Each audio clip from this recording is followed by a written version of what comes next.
का तर मग बाकीच्या गोष्टीमुळे त्रास झाला हे सुद्धा आपण पाहणार आहे. कोरोना चालू झाला 10 मार्चला 2020ला मला एक फोन आला. माझे मित्रच आहेत, मी औंध पुण्यामध्ये राहतो आणि एक फोन आला की वकील साहेब माझे मित्र आहेत ते की माझ्या शेजारीच राहतात शिंदे सोसायटीमध्ये, तर आमच्या घरी या.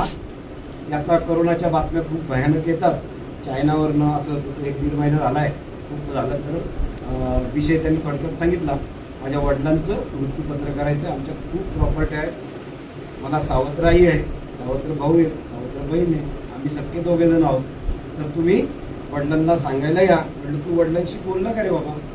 ते म्हटलं मी बोललो, पण वडील असं ते मृत्यूपत्र म्हटल्यानंतर एकदम भडकलेत आणि ते काय ऐकायला तयार नाही. 8 दिवस झाले आमचं चालू आहे.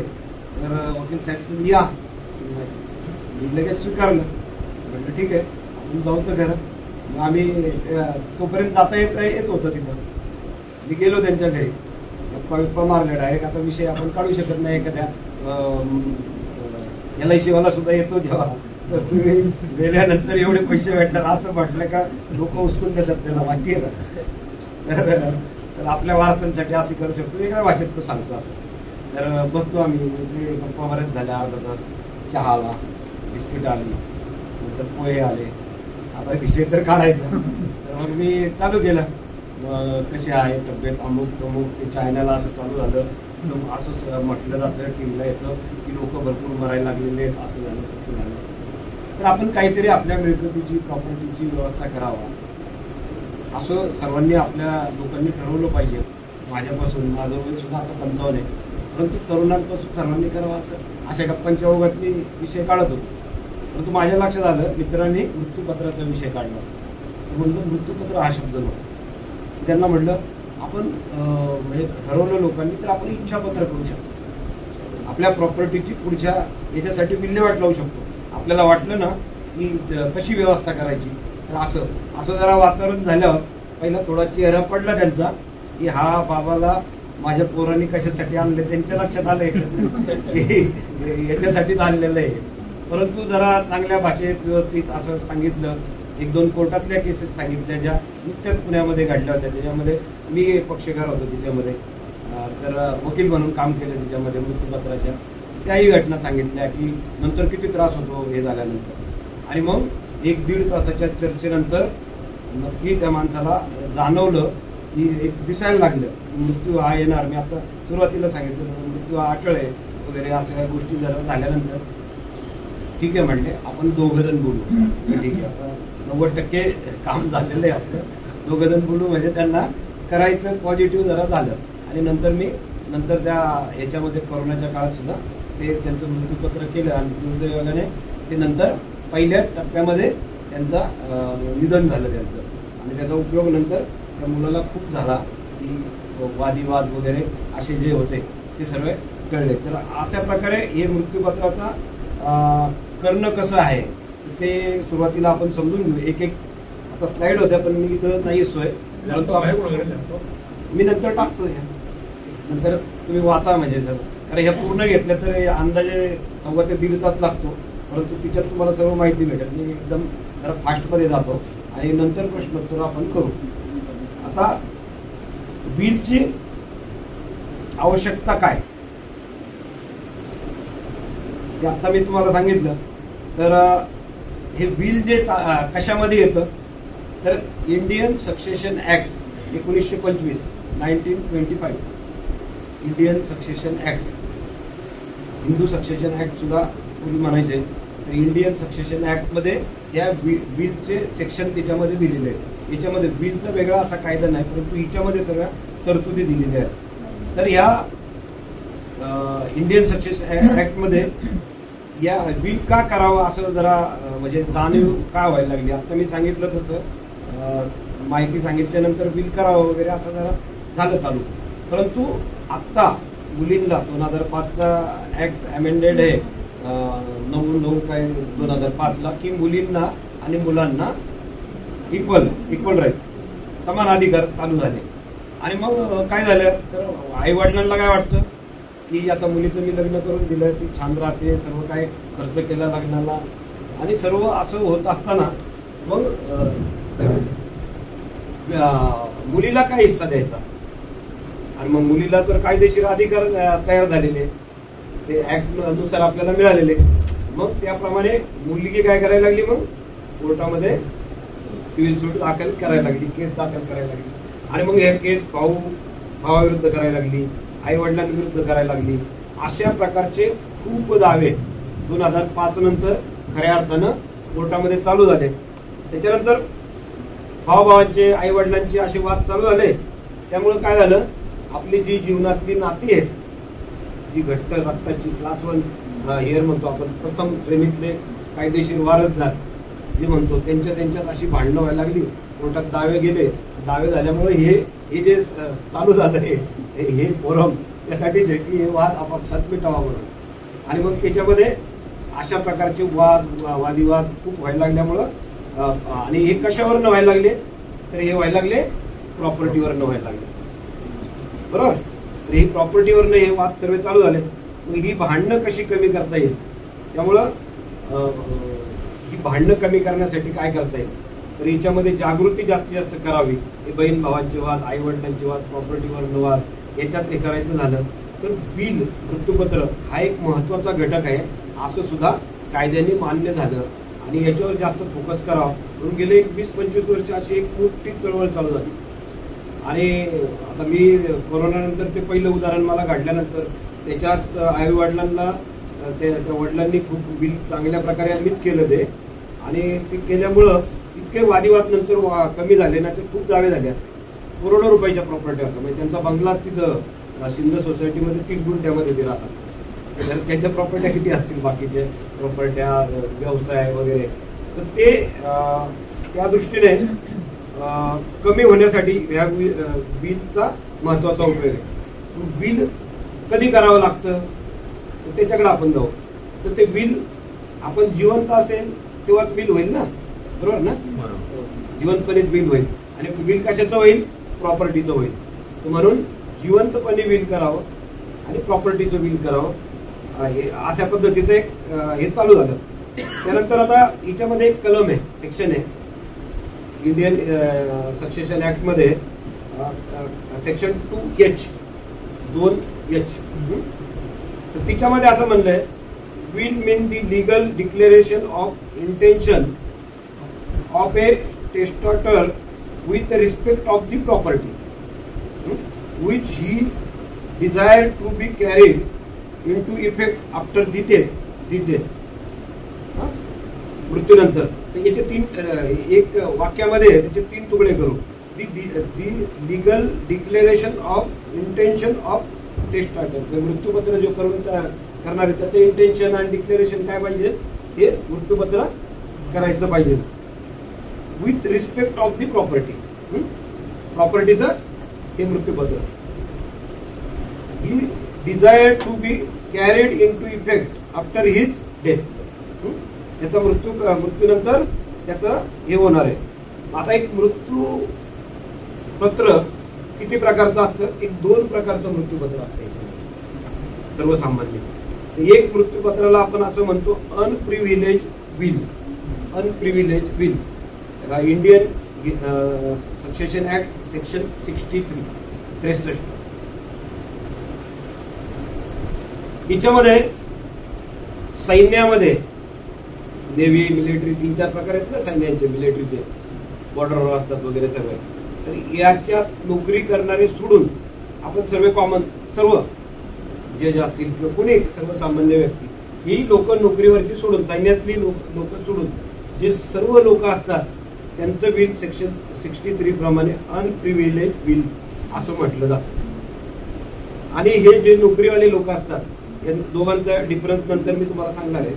ते सेक्शन 65 मध्ये प्रिव्हिलेज बिल. प्रिव्हिलेज बिल नोकरीवाल्यांसाठी, जे सैन्यामध्ये नोकरीला आहे, कारण ते सैन्यामध्ये असतात, बॉर्डरवर असतात, एकटाच असतो, एखादाच माणूस त्यांच्याबरोबर असतो. मग तिथं तो लिखी, आता कसं बिल करायचं त्यात जेव्हा जाईल तेव्हा मी सांगणार आहे. की तो लिखी करू शकत नाही, बोलला एखाद्या मित्रांबरोबर, शेजारच्या सैन्याबरोबर किंवा कॅप्टन बरोबर, कर्नल बरोबर, तरी त्याचं बिल होऊ शकतं. म्हणून त्यांच्यासाठी वेगळी या ऍक्ट मध्ये तरतूद केलेली आहे 65 मध्ये आणि 63 मध्ये हे केलं. 2 प्रकारचे bill, privilege bill, unprivileged bill. Unprivileged वीज कुणासाठी? आपल्या सर्वांसाठी, सर्व भारतातल्या नागरिकांसाठी, जम्मू काश्मीरचा सर्वे. आणि प्रिव्हिलेज वीज कुणासाठी? कुठे नोकरीला? सेंट्रल गव्हर्नमेंट मध्ये असेल चालेल, हायकोर्टात असलेलं चालेल, फक्त सैन्यामध्ये असणाऱ्यासाठी. ठीक आहे, आपण पुढे जाऊ. आता इंडियन सक्सेशन जो ऍक्ट आहे 1925चा, तर सेक्शन 59 नंतर तुम्ही हे सेक्शन टाका. एकदम छोटं पुस्तक आहे बिलचं याचं सक्सेशन. हे सुद्धा नंतर गुगलवर तुम्ही सर्च केला किंवा पाहिलं तरी त्याच्यात लक्षात येईल. ही जी सेक्शन मी सांगतोय तेवढी तुम्ही वाचली तरी नंतर तुमच्या लक्षात येईल. आता विल कोण करू शकतं आणि कधी करू शकतं? कोण करू शकतं विल? आपल्याला सांगायला काय हरकत नाही, आपण सर्व कायद्याचे विद्यार्थी आहोत, त्यामुळं पटापट विषय होईल. हा, कोण करू शकतं? कोण करू शकतं? Any person. अजून काय वाटतं? एनी पर्सन मध्ये सर्व आले का? लहान, मोठा, छोटा, अजून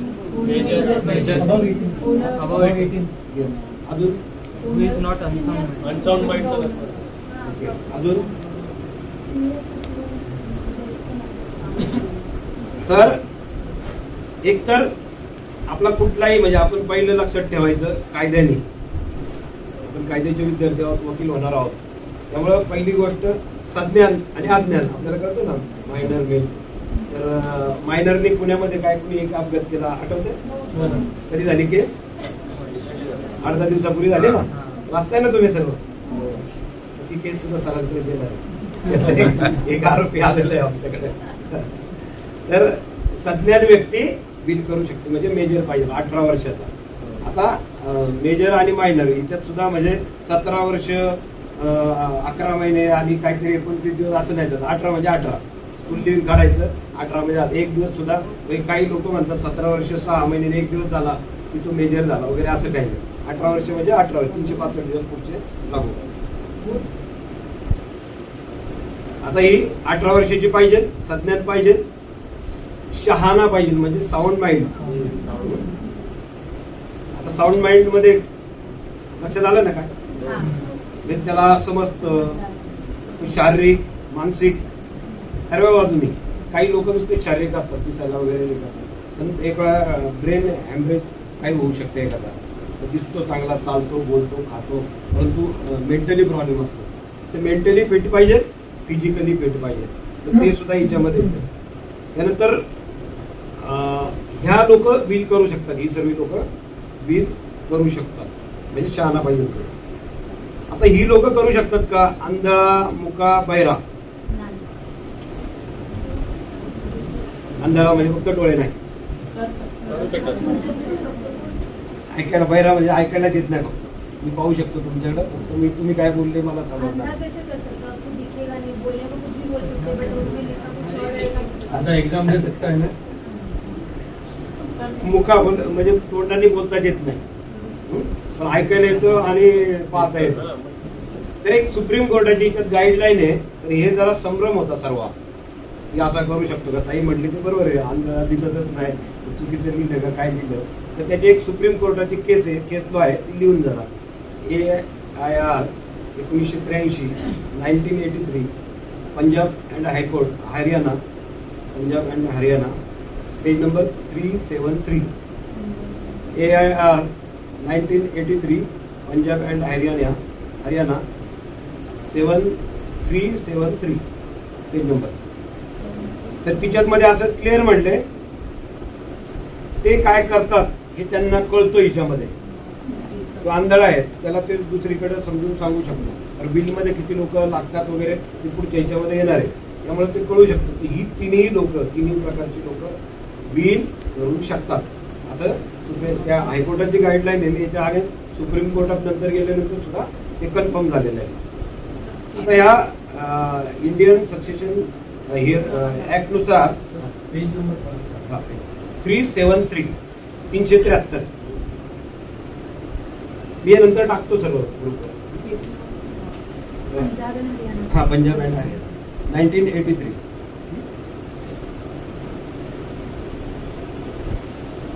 आता याच्यातलं सेक्शन 63C, 63C हे कलम असं आहे की विलसाठी साक्षीदार आवश्यक आहेत का? विटनेस कुठले डॉक्युमेंट करतो ना आपण, सेल डीड, गिफ्ट डीड, अजून काय असेल ते, पॉवर ऑफ अटर्नी, तर याला विटनेस असतात. तर ह्या विलसाठी साक्षीदार विटनेस आवश्यक आहेत का? आहेत का? सर्वांना वाटतं? कोणाला वाटतं नाही, काय गरज नाही? सर्वांना वाटतं ना? ठीक आहे. तर हे किमान कमीत कमी 2 विटनेस असावे, कमीत कमी. 3 असले तर चालू शकतात, 4 असले तर चालू शकतात. जास्त झाल्यानंतर उद्या केस चालली तर कॉन्ट्रडिक्शन निर्माण होऊ शकते केस चालवताना. त्यामुळे कमीत कमी 2च ठेवावे, जास्त वाढू नये. आणि यांचं हे जे विटनेस आहे, तर हे समजा बिल मी केलंय, मी माझे एक मुलगी आहे, एक मुलगा आहे, मी माझ्या मुलीच्या नावाने बिल केलंय, तर मुलीलाच विटनेस घ्यायचं का नाही? तर जो लाभार्थी असतो, ज्याला ते बिल माझ्या मृत्यूनंतर भेटणार आहे, तर त्याला 100% घ्यायचं नाही विटनेस. हे तिच्यात खूप महत्वाचं आहे. तर जो लाभार्थी, ज्याला बिलचा फायदा मृत्यूनंतर होणार आहे, त्याला विटनेस घ्यायचं नाही. म्हणजे एकमेव एक कारण, अज्ञान माणसाला विटनेस घ्यायचं नाही.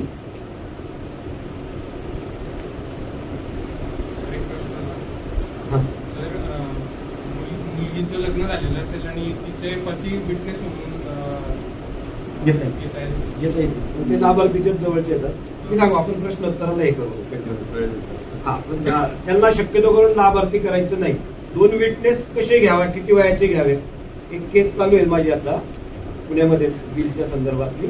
तर तिच्यामध्ये बिल करणारा शक्यतो करून आता इंडियामध्ये असं आपल्या भारतात म्हटलं जातं की वयस्कर झाल्यानंतरच बिल करावं.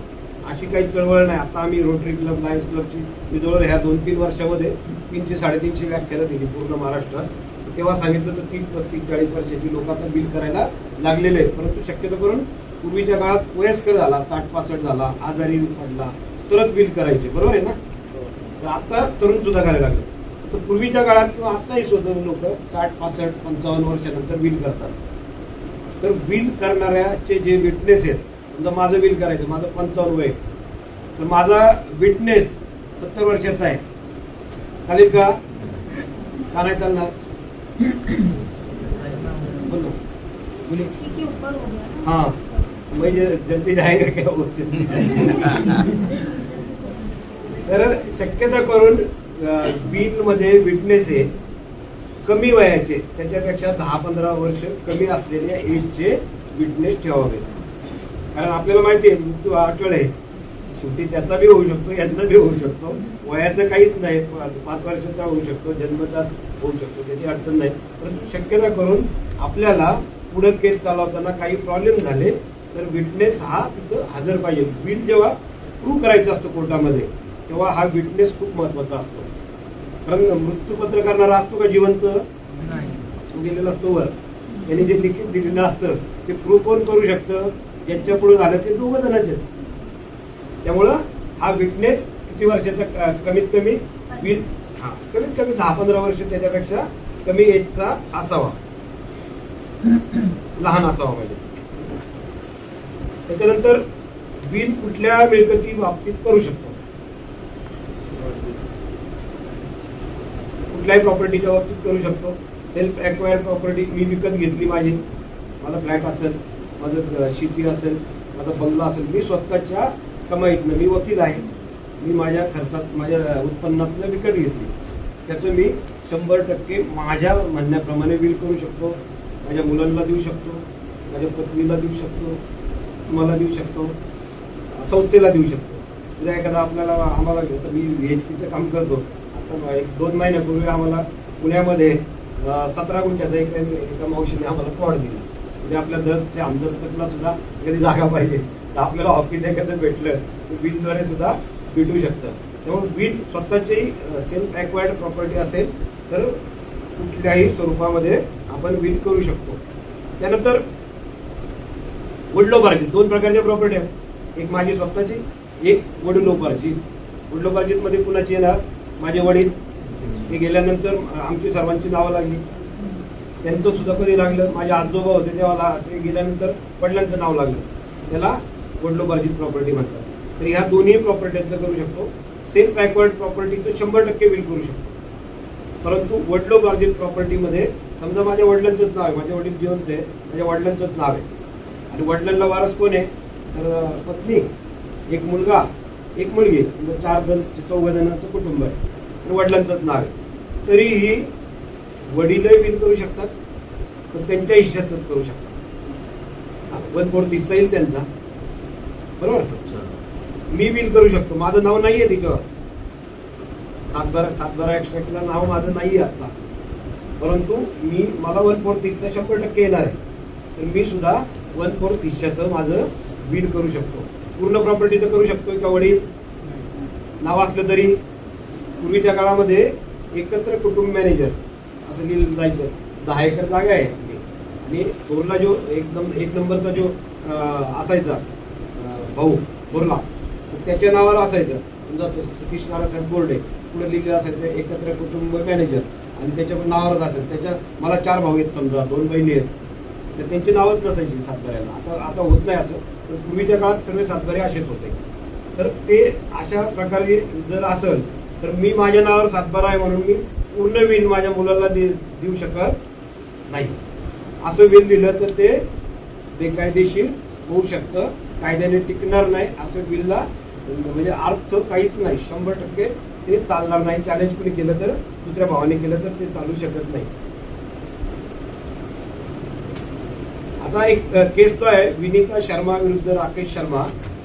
हे सर्व सुप्रीम कोर्टाची केस लॉ आहे 11/8/20. केस नंबर नाही माझ्याकडे, तुम्ही डेट टाकून सुद्धा भेटू शकते. 11 ऑगस्ट 2020. मुलींना अविभक्त हिस्स्यांचे बिल करू शकते. म्हणजे मी आता जसं सांगितलं की मी मुलगा आहे तर माझी बहीण असेल, तिला ज्या वडिलोपार्जित मिळकतीमध्ये तिचं नाव नसतानाही, आमचे 2 फ्लॅट आहेत वडिलांचे, वडिलोपार्जित आहे असं धरून किंवा जागा धरून 10 गुंठे प्रॉपर्टी, 10,000 स्क्वेअर फूट प्रॉपर्टी, ती वडिलोपार्जित आहे. ते जिवंत आहे, फक्त सिटी सर्वे काढलं त्यांचंच नाव आहे. एक मुलगा आहे, त्यांना एक मुलगी आहे, तर ती मुलगी तिथं सुद्धा बिल करू शकते. तिला ती प्रॉपर्टी वडिलांनंतर 100% भेटणार आहे. हे 2020चं जे जजमेंट आहे याच्यामध्ये 100% म्हटलं त्याचं बिल करू शकते. घर, फ्लॅट त्यामध्ये सर्व आलं. फ्लॅट आता मुंबई सारख्या ठिकाणी मोकळी जागा नाही, त्यामुळे घर आलं, फ्लॅट आला, सावर मिळकत आली.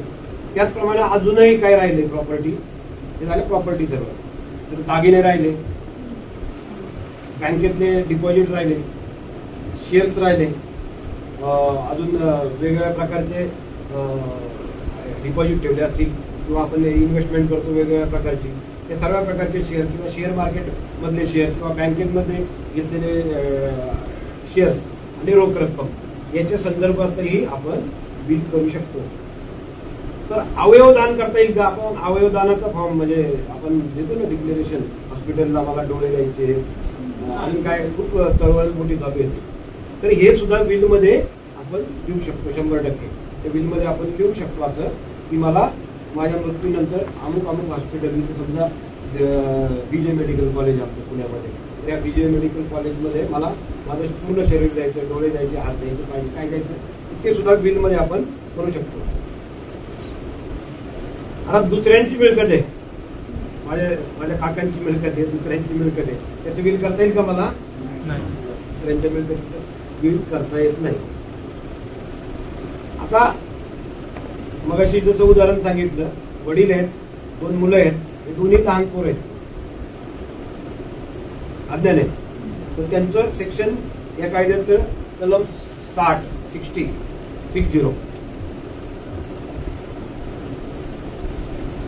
अज्ञान मुलांसाठी वडिलांना समजा प्रॉब्लेम आहे किंवा वडील नाही किंवा वडील बिल करून गेले तर गार्डियनची तिच्यात तरतूद केलेली आहे की गार्डियन तिच्यात नेमू शकतो. आता पुढे जाऊ आपण. बिल हे कशावर केलं जातं तुम्हाला सांगता येईल? अनुभवावर, माहितीवर, म्हणजे कागदावर करायचं किंवा अजून कशावर करायचं? रजिस्टर करायचं, ठीक आहे. तर कशावर करायचं? टायपिंग कशावर करायचं? हाताने लिहायचं, तोंडी बोलायचं. स्टॅम्प पेपरवर बिल करावं असंही कायद्यात तरतूद नाही. तुम्ही हा जो काही कागद घेतला, ही वहीचा कागद आहे, ह्या कागदावर तुम्ही बिल करू शकता. स्वच्छ कागद असेल तिथं मृत्यूपत्र करू शकता. परंतु याच्या बाबतीत सुद्धा आम्ही जेव्हा कोर्टात केस करतो, केसमध्ये लढतो, तेव्हा या खूप फाटे फुटतात. म्हणून शक्यतो करून स्टॅम्प पेपर विकत घ्यावा. स्टॅम्प पेपर विकत घेतल्यावर काय येतं तिच्यामध्ये माहिती आहे? स्टॅम्प पेपर कुणी विकत घेतला? पाहिला स्टॅम्प पेपर? स्टॅम्प पेपर ज्यांनी पाहिला नाही त्यांनी एकदा स्टॅम्प पेपर पाहावा. 100 रुपयाचा त्याच्यावर घेणाराचं नाव, म्हणजे मृत्यूपत्र करणाऱ्याचं नाव. माझं मृत्यूपत्र करायचं सतीश गोरडे येईल, दिनांक येते तिच्यावर, म्हणजे कधी मी स्टॅम्प घेतलं ते येणार. त्याचा रजिस्ट्रेशन नंबर येतो, ज्या स्टॅम्प वेंडरकडनं किंवा कुणाकडनं सोसायटीमधून घेतो त्याचा रजिस्ट्रेशन नंबर येतो. कशासाठी घेतलं? बक्षीसपत्रासाठी, अग्रीमेंटसाठी, बिलसाठी हे येतं. म्हणजे हे कन्फर्म होतं. इव्हिडन्ससाठी कोर्टाच्या कटकटीनंतर झाल्या, वाद उत्पन्न झाले, कोर्टात केस गेली, तर स्टॅम्प पेपरचा खूप चांगला उपयोग होऊ शकतो इव्हिडन्सच्या दृष्टीने. त्यामुळं वाद जर टाळायचे असतील तर फार म्हणजे तुम्ही 20 रुपयाचा स्टॅम्प घ्या, स्टॅम्प पेपरची गरज नाही असं कायद्यात म्हटलेलं आहे स्पष्टपणे. तुम्ही 20चा घ्या, 100चा घ्या, 500चा घ्या, याच्यावर केले बिल तर ते कायदेशीर होईल. त्यामुळे वाद होणार नाही. सर, हाँ सर, नॉर्मल पेपर पे करेंगे तो कितने रुपए का रेवेन्यू टिकट कराना पड़ेगा? रेव्हेन्यू तिकीट नाही लागणार. स्टॅम्प पेपर फक्त जो judicial stamp paper, non judicial असतात ना, ज्युडिशियल आपल्याला कोर्टात लागतो, नॉन ज्युडिशियल खरेदी, gift deed, sale deed, agreement वगैरे यांना सांगायला लागतो. आता बिल करताना अगोदर आपण सांगितलं तो त्याची मानसिक स्थिती अमुक तमुक कशी पाहिजे, तर बिल करणारा माणूस शारीरिक मानसिक स्थिती उत्तम असलेला पाहिजे. बिलमध्ये पहिलीच एक ओळ असते की मृत्यूचा मी अमुक अमुक सतीश गोरडे वय अमुक अमुक बिल असं मृत्यूपत्र करतो की इच्छापत्र लिहून देतो की आज मी शरीराने एकदम चांगला आहे. तर पहिलंच वाक्य द्यायला लागतं, मी एकदम चांगल्या स्थितीत आहे, मानसिक शारीरिक स्थिती माझी चांगली आहे.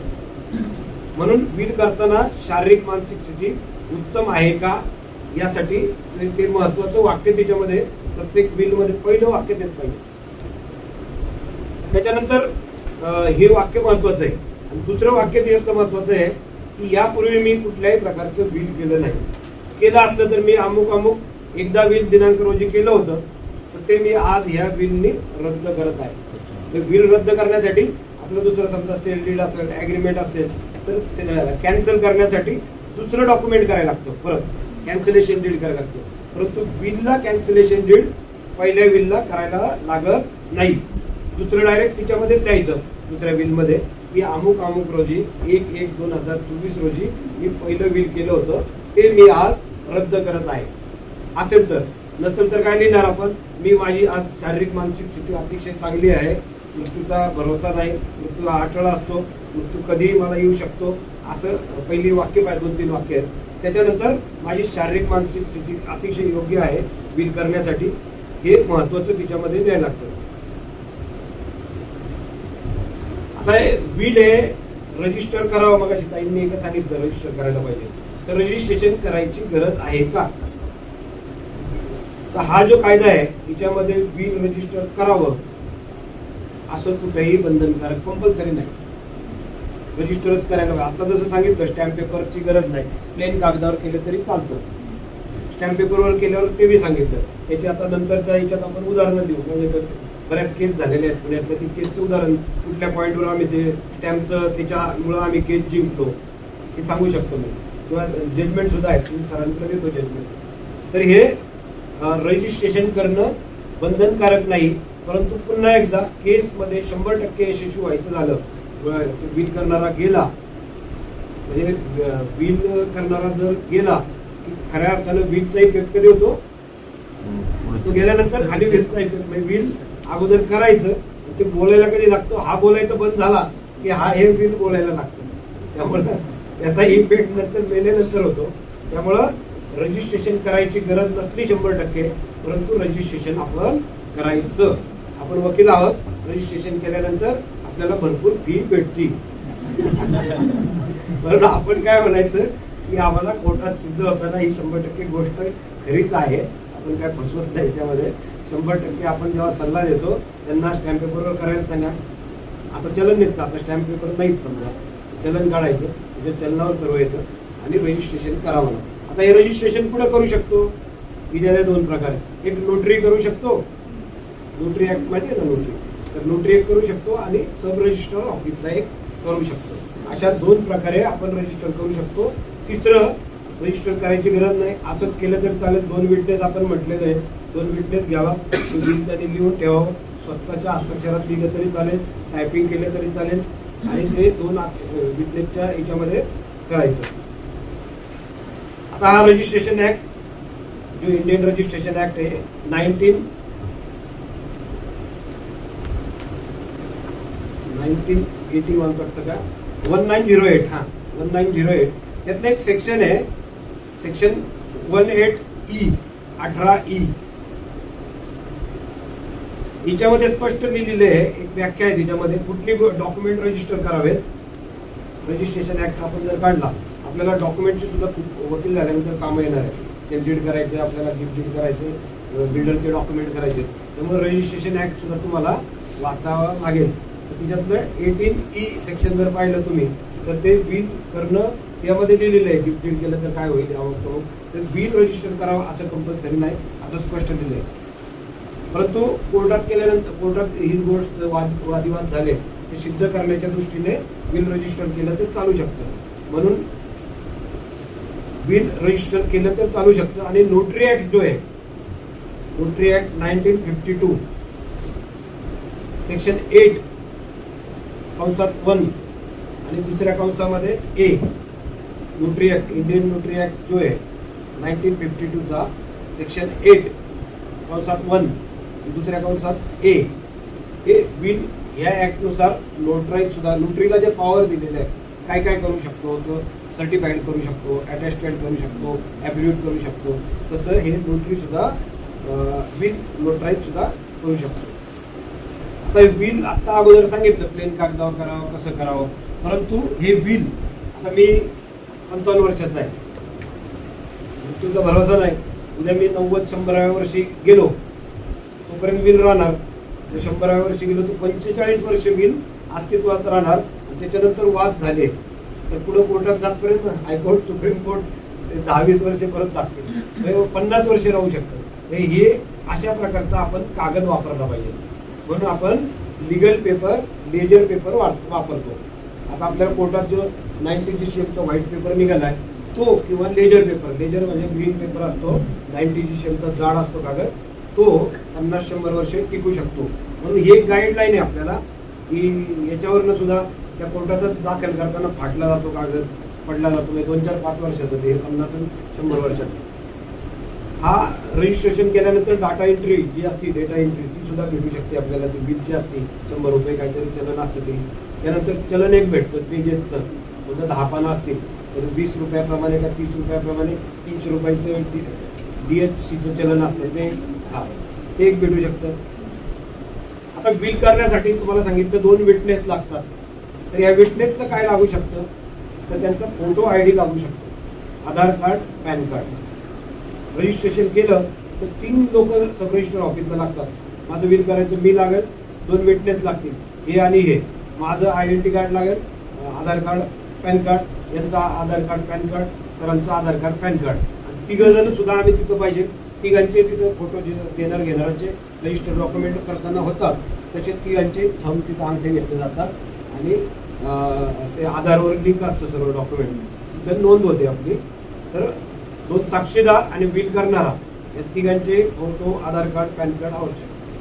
आता बरेच लोक बिल करण्यासाठी 100% ऍडव्होकेट लॉयर काय येतात, आपल्याकडे येणार सर्वजण बिल करण्यासाठी, किंवा आपणच जागरूकता केली तर आपण करू शकतो ते बिल.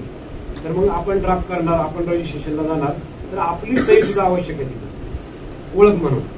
तर आपलं सुद्धा ओळख म्हणून फोटो येतो तिथं, आधार आपल्या बार काउन्सिलचं, महाराष्ट्र अँड गोवा बार काउन्सिलचं आधार आय कार्ड आपलं तिथं लागतं.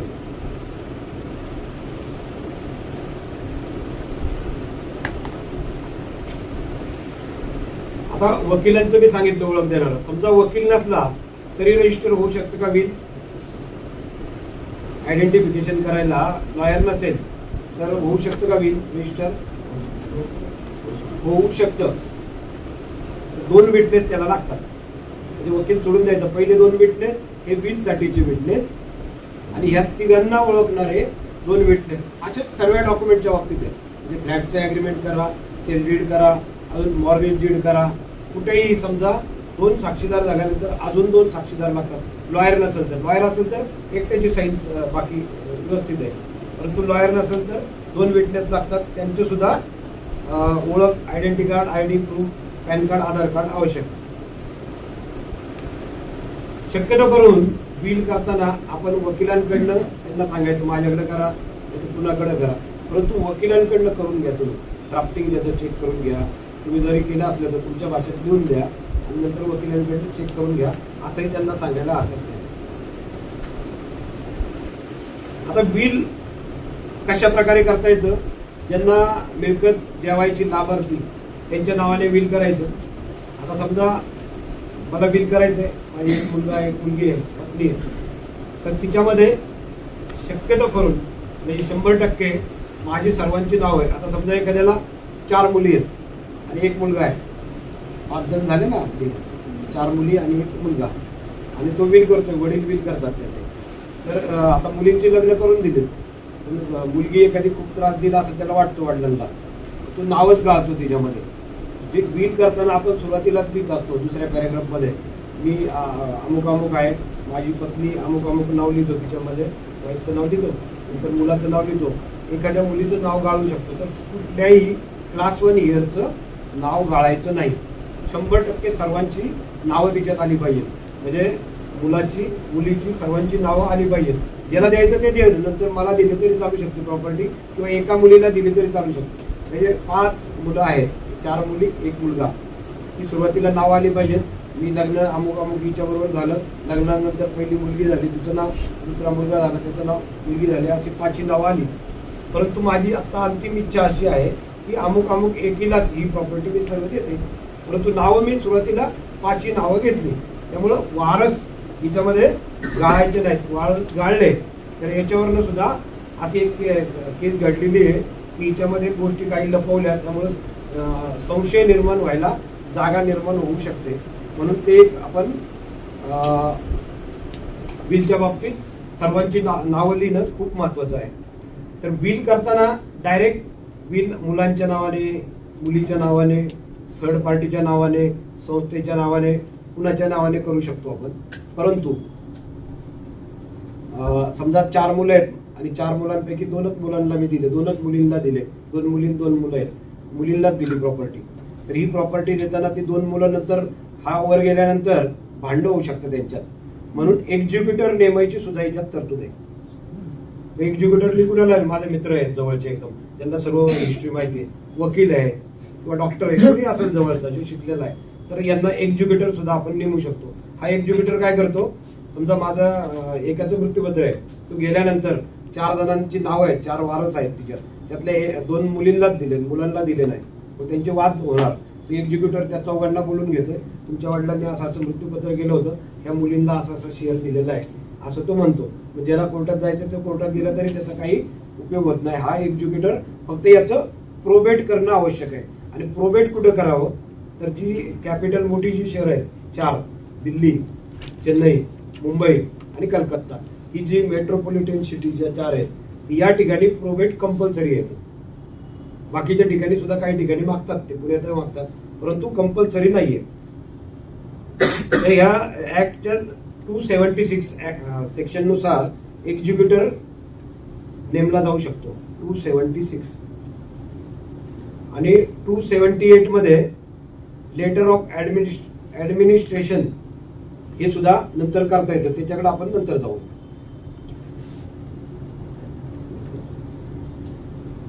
आता एक ह्या कायद्याचं सेक्शन 62 आहे.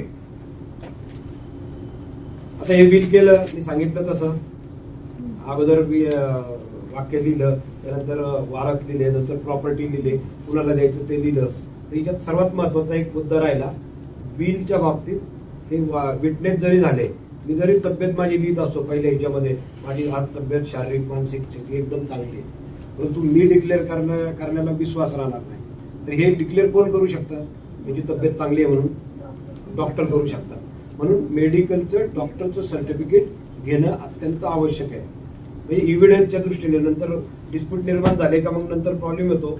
अशा बाबतीत आत्ताच एक केस आली की रुबी हॉलमध्ये त्या बाईला ऍडमिट केलंय. तिच्यातली ती तब्येत चांगली आहे आणि 2 वर्षापासून तिला कॅन्सरची ट्रीटमेंट चालू आहे. खालीवर चालू आहे तिची, एकदम सिरियस होती, जाती येते असं चालू आहे. आणि शेवटच्या 10 दिवसामध्ये बिल एका भावाने पूर्ण त्याच्या नावाने करून घेतलंय, जी लास्ट स्टेजला होती. ती आता केस माझीच चालू आहे पुण्याला सिव्हिल जज सिनियर डिव्हिजन मध्ये. तर त्यामुळं मेडिकलचं सर्टिफिकेट, आता त्या डॉक्टरनी सुद्धा मेडिकलचं सर्टिफिकेट दिलंय तिच्यामध्ये, चांगली तब्येत आहे म्हणून. आणि हिस्ट्री तिचे दुसऱ्या भावाकडे पूर्ण 2 वर्षाचे पेपर आहेत, तिचे काय काय प्रॉब्लेम झालेले आहेत सर्व. त्यामुळं बिल करताना मेडिकलचं सर्टिफिकेट घेणं आवश्यक आहे का, घेणं आवश्यक नाही. परंतु आपण एव्हिडन्सच्या दृष्टीने पुढे नंतर वादिवाद होऊ नये किंवा पूर्ण प्रूव्ह व्हावं बिल. ज्याला प्रॉपर्टी वडिलांनी किंवा कुणी दिलेली आहे त्याला ती त्यांनाच देता यावी म्हणून मेडिकल सर्टिफिकेट घेणं आवश्यक आहे. मृत्यूपत्र करताना किंवा इच्छापत्र करताना बिल जर आपण अनरजिस्टर केलं असेल, नोटरी केलं असेल, तिथे मेडिकल सर्टिफिकेट मागत नाही. परंतु सब रजिस्टर ऑफिसला जेव्हा आपण जातो बिल करायला तर कंपल्सरी मेडिकलचं सर्टिफिकेट लावायलाच लागतं. ते जोडल्याशिवाय बिल रजिस्टर होत नाही. त्यामुळे मेडिकलचं सर्टिफिकेट शक्यतो करून सर्वांनी घेणे आवश्यक आहे. आता हे बिल एकदा केलं, ते मगाशी सांगितलं ते लास्ट बिल वगैरे, तर बदलता येईल का, तर बदलता येतं. कॅन्सल करायची गरज नाही. किती वेळा बदलू शकतो. मला वाटलं आज मी असं बिल केलं, माझ्या मुलाला दिलं, नंतर वाटलं की मुलगा त्याच्या बायकोच्या एकदम ताब्यात आहे आणि ती त्याची बायको काही करू शकते. नंतर मला वाटलं नको त्यांच्या वाजळे, मी अजून दुसऱ्या मुलीला देऊ शकतो. तिचं नंतर असं काही झालं की मला त्रासच चालू झाला. मला वाटलं की तिच्या मुलाला देऊ शकतो. असं मी 50 वेळा करू, 100 वेळा करू, मी जिवंत असेपर्यंत कितीही बिल मी बदलू शकतो. फक्त एक वाक्य मी मगाशी सांगितलं तसं, शेवटचं बिल अमुक अमुक दिवशी केलेलं आहे ते मी बिल रद्द करतो असं तिच्यामध्ये आलं पाहिजे. एवढं.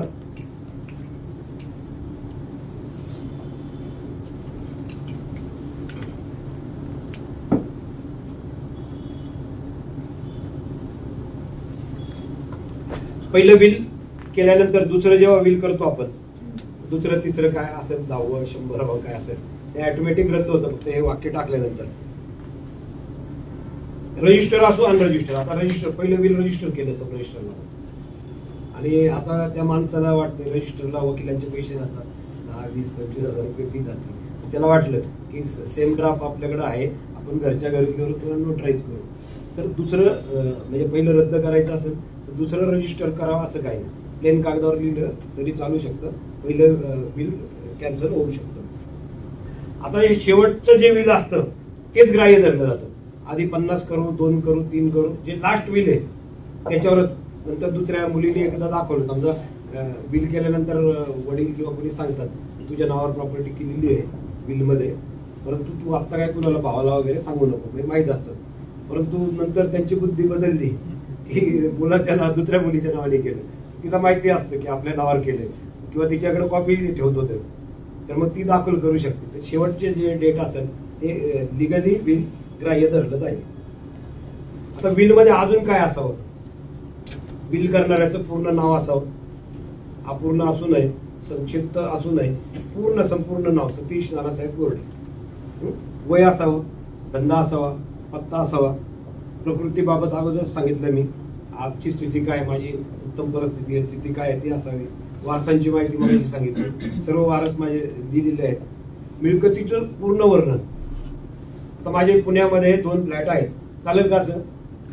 माझे मुंबईला किंवा इथं ह्या भागा माझगाव मध्ये माझे 2 फ्लॅट आहेत. आता माझगाव किती मोठं आहे, किती बिल्डिंग आहे असं चालेल का?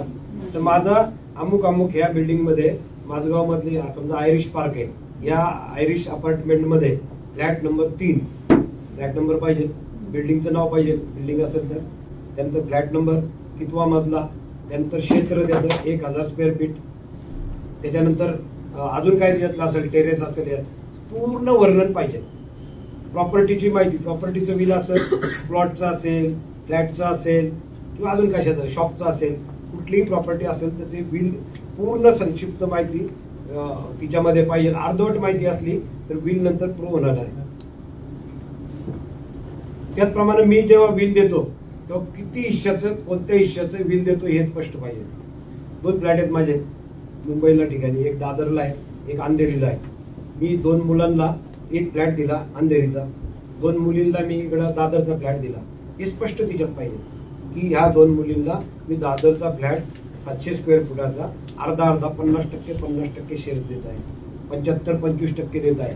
उद्या त्यांना विकायचा झाला किंवा काय झालं त्याप्रमाणे मनी सुद्धा त्यांना तसे भेटू शकतात किंवा त्यांचा हिस्सा आहे त्यात ठरू शकतो. त्यामुळे ते सुद्धा तिच्यामध्ये स्पष्ट लिहिलेलं असावं. उल्लेख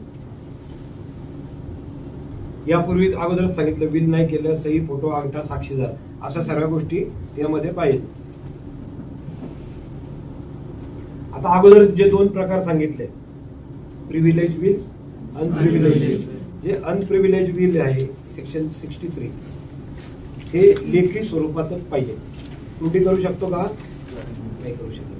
त्यामुळे सर्वसामान्य माणसंही कंपल्सरी रिटर्न मध्ये कुठल्याही कागदावर करा, कसं करा, अगोदर जसं सांगितलं तसं करा, फक्त लेखी स्वरूपात ते बिल पाहिजे, तोंडी कायदेशीर होत नाही. तर प्रिव्हिलेज बिल सेक्शन 65 आणि 66 मध्ये ऍक्टच्या हिच्यामध्ये डिफेन्स मध्ये जेव्हा सैनिक असतो, ऑन ड्युटी असतो, कारगिल युद्धात गेलाय तिथं आणि तिथं त्या बंकर असतात, तिथं त्या बंकर मध्ये काय वेळेला एकच माणूस असतो, त्यावेळेला 2च असतो, तो एकटाच असतो. परंतु त्याचा तो कर्नल, कॅप्टन, ज्याचा कोण बटालियनचा प्रमुख असेल त्याच्याशी त्याचा कॉन्टॅक्ट असतो वॉकी टॉकीवर. तर अशा वेळेला अशा व्यक्तींसाठी वेगळी ह्या कायद्यात तरतूद केलेली आहे की हे तोंडी ही बिल करू शकतात. त्यांनी त्या बटालियनच्या प्रमुखला सांगितलं, कर्नलला सांगितलं की उद्या मी आता इथं आहे, माझं पाकिस्तान बरोबर युद्ध चालू आहे, माझा उद्या भरोसा नाही, तर माझी पत्नी आणि एक मुलगा आहे, तर माझं बिल माझ्या आईला द्यावं, प्रॉपर्टी घरातली माझा जो हिस्सा येईल तो यांना द्यावा. असं त्यांना जरी तोंडी सांगितलं, मित्राला सांगू द्या, त्यांच्या बरोबरच्या माणसाला सांगू द्या, त्या युनिट मधल्या कुणालाही सांगू त्यांच्या संरक्षण खात्यामधल्या, तर ते बिल तोंडी ओरली असू शकतं, कायदेशीर ग्राह्य धरलं जातं. उद्या त्या युद्धामध्ये गेला, त्याच्यावर शत्रूने हल्ला केला, त्यात तो गेला, तर ते जे कर्नल किंवा कोण असेल ते XYZ ते त्यांच्या घरच्यांना सांगू शकतात, रिटर्न मध्ये एक नोट पाठवू शकतात की असं असं झालेलं आहे, तुमच्या या माणसाने असं असं बिल केलं होतं आणि हिच्यात ही प्रॉपर्टी तुमच्या पत्नीला द्यायला सांगितली, तुमच्या मुलाला द्यायला सांगितली, ते होऊ शकतं. फक्त हिच्यामध्ये याच्या व्यतिरिक्त तोंडी बिल कोण करू शकतं, तर मुस्लिम लोक, मोमेडियन लोक फक्त बिल तोंडी करू शकतात. बाकीचं हे सोडले कॅटेगरी सैन्य, तर याच्या व्यतिरिक्त कोणीही तोंडी बिल करू शकत नाही. आता सांगितलं तसंच बिल करणारा जर बोलायचा थांबला की बिल बोलायला लागतं आणि त्याचा अंमल होतो. आता बिल आणि नॉमिनेशन मधला एक डिफरन्स आहे, दोघांमध्ये फरक काय. आता ज्यांचे फ्लॅट आहेत, आता सर्व तरुण मुलं मुली आहात, त्यामुळे तुमच्या आई वडिलांच्या नावाने फ्लॅट असणार, तुमच्या नावाने बऱ्याच जणांच्या नसणार, त्यामुळे तुम्ही घरी गेल्यानंतर आता विचारू शकता किंवा घरची प्रॉपर्टी असल्यानंतर. तर आपण समजा एखाद्या सोसायटीमध्ये राहतो, सोसायटी फ्लॅट जी सोसायटी असते, रजिस्टर्ड सोसायटी असते, फ्लॅट नंबर समजा माझा 4 आहे, तर 4 नंबर फ्लॅटला त्या सोसायटीमध्ये बिलचा इफेक्ट नाही, तिथे नॉमिनेशन केलं जातं. किंवा एखाद्या बँकेचे माझ्याकडे शेअर्स आहेत, तिथे नॉमिनेशन केलं जातं. माझी FD आहे किंवा बँकेत अकाउंट उघडलं, मी सेव्हिंग अकाउंट उघडलं, तर काय घेतात, तुमच्या बँकेत अकाउंट आहेत ना, नॉमिनी केलेलं असेल ना, कुणाला केलं, तू कुणाला केलं, अकाउंटच नाही, नाही घेतच नाही जाता. KYC मध्ये RBIचा रूल आहे, डॉर्मेट अकाउंट होईल, तर कंपल्सरी आपण नॉमिनी करतो. माझं नाव नको लिहू, जवळच्या ह्याच्यातले कुणाचा लिहिल, परंतु कंपल्सरी नॉमिनी करावं लागतं. तर शेअर्स असतील, विम्याचं असेल, LICची पॉलिसी कुठल्याही प्रकारची कंपल्सरी नॉमिनी घेतात. आता ही LICची समजा 10 कोटीची पॉलिसी आहे, तो गेल्यानंतर मिळाली ना, जो नॉमिनी असतो ना कंपल्सरी त्याला मिळतात. दुसरा समजा एका भावाच्या नावाने किंवा मुलीच्या नावाने केलं तर तिलाच ते मिळणार. दुसरा भाऊ कोर्टात जाऊ, काही करू, हायकोर्टात जाऊ, सुप्रीम कोर्टात जाऊ, त्याला मिळणार नाही. इथं नॉमिनेशन केलं जातं, बिलमध्ये तसं नाही. आता सोसायटीत समजा फ्लॅट आहे आपला, फ्लॅटला नॉमिनेशन, वडिलांनी काय केलंय, फ्लॅटला नॉमिनेशन केलं, पत्नीचं नाव लिहिलं आणि 2 मुलं आहेत समजा, तिघांची नाव लिहिली नॉमिनेशन. परंतु जर वडील गेलेच तर सोसायटीवाले काय म्हणतील, नॉमिनी म्हणजे विश्वस्त ट्रस्टी आहे तुम्ही, फक्त तुम्ही मालक नाहीये. उद्या अजून एखादी मुलगी असू शकते तुमची किंवा असले 4 जण, तर तुम्ही काय करा, probate heirship certificate, legal heirship certificate, success हिअरशिपच म्हणतो ना प्रॉपर्टी असेल तर हिअरशिप सर्टिफिकेट करून आणा. म्हणजे 5 लाखाच्या वर असेल तर सिनियर डिव्हिजन कडनं करा. इथं MMC हा बरोबर हायकोर्टामध्ये तर म्हणजे कुठली व्हॅल्यू असेल तर तर ते कोर्टातनं आपल्याला हिअरशिप करायला. आणि पैशाच्या बाबतीत असेल, मी नोकरीला आहे आणि मला 70 लाख रुपये प्रॉपर्टीचे येणार आहेत, प्रॉपर्टी नाहीये फक्त 70 लाख रुपये येणार आहेत, किंवा बँकेत नॉमिनेशन केलेलं नाही, बँकेत 18 लाख रुपये शिल्लक आहे, तेव्हा मला सक्सेशन सर्टिफिकेट करावं लागतं. प्रॉपर्टीच्या बाबतीत हिअरशिप सर्टिफिकेट आणि पैशाच्या बाबतीत सक्सेशन सर्टिफिकेट, या 2 गोष्टी आपल्याला कराव्या लागतात. तिच्यामध्ये एक हे झालं फ्लॅटच्या बाबतीत किंवा प्रॉपर्टीच्या बाबतीत. नॉमिनेशन म्हणजे नॉमिनी म्हणजे हा फक्त ट्रस्टी असतो, विश्वस्त असतो, त्याला कुठले अधिकार येत नाही.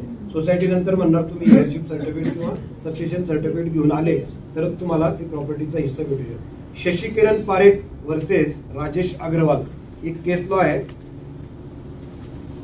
2012 2012 4 number 4 MHLJ. Shashikiran Parekh Rajesh Agrawal 2012 4 number आहे. MHLJ ला आलेलं आहे ते, पेज नंबर 3770.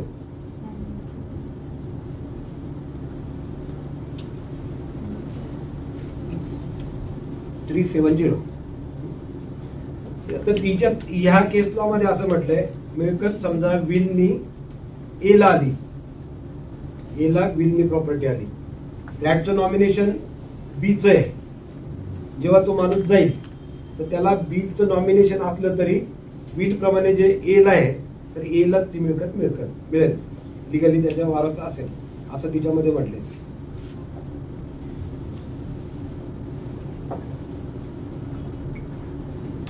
यातलीच अजून एक केस लॉ आहे, श्रेया विद्यार्थी वर्सेस अशोक विद्यार्थी.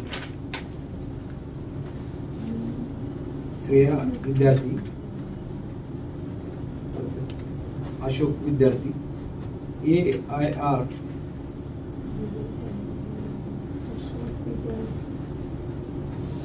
श्रेया वर्सेस अशोक विद्यार्थी आढळले. AIR 2016 supreme court 139 page number. हिच्यातच सोसायटी नॉमिनेशन ट्रस्ट तिच्यात दिलेलं आहे.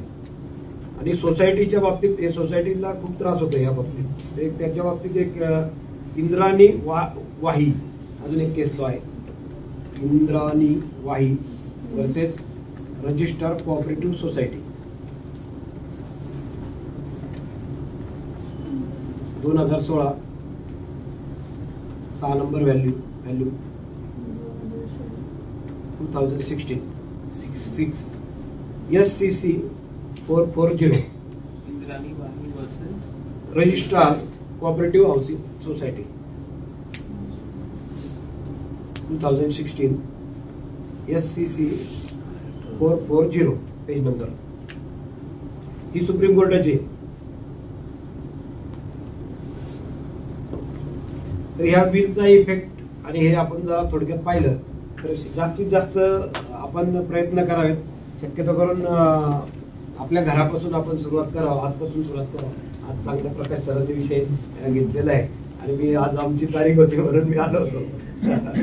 तर आपलं सकाळचं लेक्चर झालं तर जाता जाता काहीतरी बोलावं बरोबर. हे आपल्या बरोबर चर्चा केलेली आहे, आपण सर्व वकील आहोत, तर आपण आपल्या घरातली सुरुवात करावं आणि माझ्या नावाने बिल करावं असं फक्त म्हणू नका.